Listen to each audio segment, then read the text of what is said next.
আপনি যেদিন মরবেন সেদিনও মানুষ ভাত খাবে।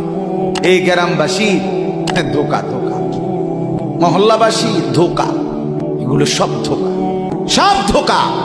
বন্ধুরা ধোকা, স্ত্রী ধোকা, এগুলো সব ধোকা।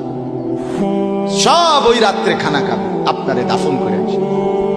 আরো বেশি খাইব মানুষের ঘরের থেকে যাইতে আইনা ভাত খাওয়া।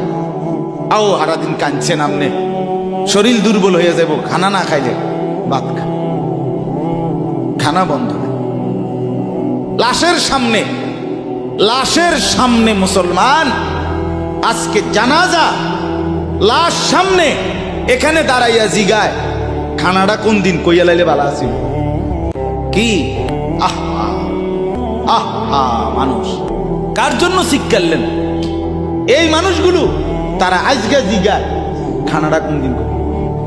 4 দিন না খানাটা কি সোমবারে করলে ভালো হয় না মঙ্গলবারে করলে ভালো হয়? কদ্দুর অনবুজ করে লাইলে ভালো আছিল। লোকজন কি আর আবার পাইবেননি? হ্যাঁ, মানুষটিরে আবার কইটো আইবেন, আজকেই কইয়া লাইলে ভালো। ফলে জানাজার লাশের সামনে দাঁড়াইয়া আগে কইয়ালায় সবাই খেয়াল রেখেন সোমবারে খানা। আহ, এর নাম দুনিয়া, এর নাম